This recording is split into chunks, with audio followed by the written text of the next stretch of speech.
Bonjour à tous, nous voilà ensemble pour étudier la structure de l'atome. Tout d'abord, je vous rappelle que l'atome est le constituant fondamental de la matière. Depuis que vous êtes en collège, vous avez appris que l'atome est composé d'un noyau autour duquel gravitent des électrons en mouvement perpétuel. De quoi est constitué le noyau? Le noyau est constitué de particules qu'on appelle les nucléons. Ces nucléons, on peut les diviser en deux catégories. Ceux qu'on appelle les protons, qui sont chargés positivement et qui portent une charge élémentaire que l'on note petit e, équivaut à 1,6 fois 10 puissance moins 19 coulombs. Cette valeur vous sera toujours donnée dans les exercices. Et les neutrons, qui eux ne portent pas de charge, et donc leur charge vaut 0 coulomb. Le proton et le neutron, les deux particules du noyau appelées nucléons, ont à peu près la même masse. Les électrons, quant à eux, portent une charge élémentaire négative que l'on note -e. Ils ont une masse beaucoup plus faible et on peut considérer qu'elle est négligeable devant celle des nucléons. Comme un atome est électriquement neutre, il contiendra autant d'électrons que de protons. Voilà deux représentations du modèle de l'atome. Avec le noyau qui contient les nucléons, les électrons qui, dans le modèle de Rutherford, sont représentés sur des trajectoires planétaires et qui sont représentés sur le modèle actuel de l'atome sous forme de nuages électroniques. Et entre ce noyau et ces électrons, eux se rendent compte qu'il n'y a rien. Il y a beaucoup de vide. Et donc, tout comme la structure de l'univers, on parlera de structure lacunaire pour l'atome. Comment représente-t-on symboliquement un atome? Donc on prend le cas le plus général, on va appeler X l'atome. Cet atome contient un certain nombre de protons, que l'on note Z, et un certain nombre de nucléons, que l'on note A. Par convention, on écrit forcément en indice, en bas à gauche, le nombre de protons. Ce nombre de protons noté Z est appelé numéro atomique. Il est défini comme étant le nombre de protons contenus dans le noyau de l'atome. En exposant et à gauche, on note le nombre de nucléons que l'on appelle le nombre de masse.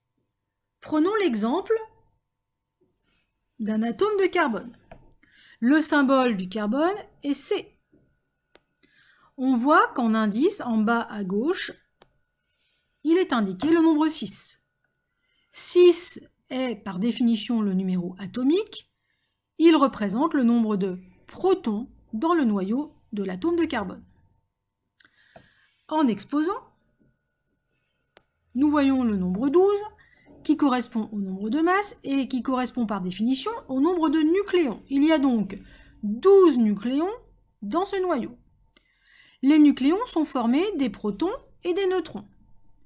On connaît le nombre de protons, on peut donc en déduire le nombre de neutrons. Il y en a 12 moins 6.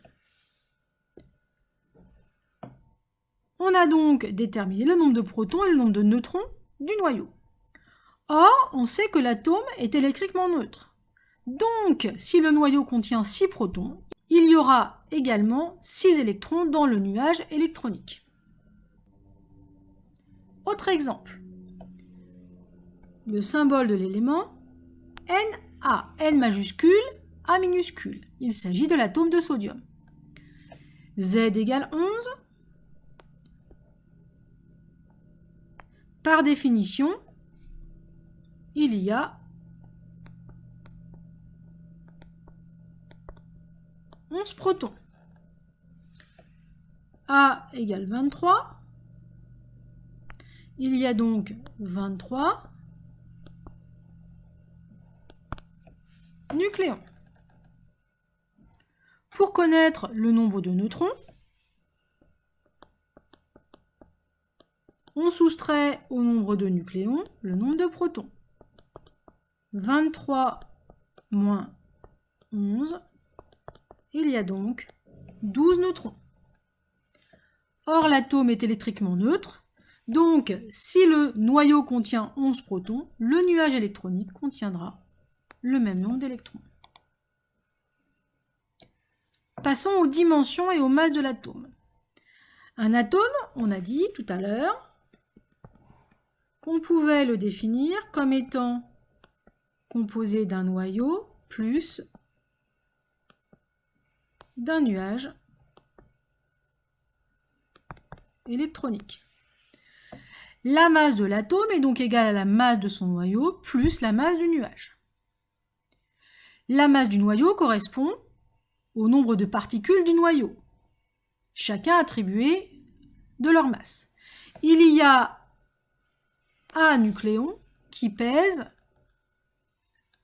Mn. La masse du noyau sera donc égale au produit du nombre de masses fois la masse d'un nucléon. Pour déterminer la masse du nuage électronique, il y a Z protons, donc il y a Z électrons, et chaque électron porte la masse Me. La masse de l'atome est donc égale à grand A fois la masse d'un nucléon plus grand Z fois la masse d'un électron. Or, ce terme-là est négligeable par rapport à la masse du noyau. On retiendra donc que la masse de l'atome est à peu près égale à la masse de son noyau.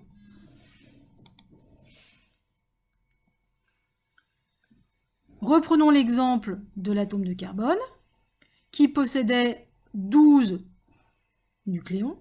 La masse de l'atome de carbone est donc égale à 12 fois 1,67 fois 10 puissance moins 27, et on trouve une masse de 2,00 fois 10 puissance moins 26 kg. Passons aux dimensions.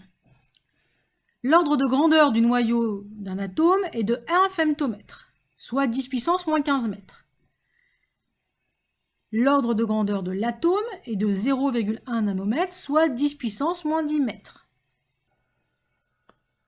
Si on fait le rapport de la dimension de l'atome sur la dimension du noyau, on trouve 10 puissance 5. L'atome est 100 000 fois plus grand que son noyau. Entre le noyau et la dimension de l'atome, il n'y a rien, il n'y a que du vide. On dit que l'atome a une structure lacunaire. Voilà un petit document qui vous représente les ordres de grandeur. Par exemple, un morceau de métal composé d'atomes de métal. Un atome, c'est un noyau et des électrons qui gravitent autour. Si je m'intéresse au noyau, je sais que le noyau est composé de nucléons qu'on appelle les protons et les neutrons. Et puis une petite information supplémentaire, les quarks composent les neutrons et les protons. Voilà, cette petite capsule sur l'atome est terminée. À bientôt!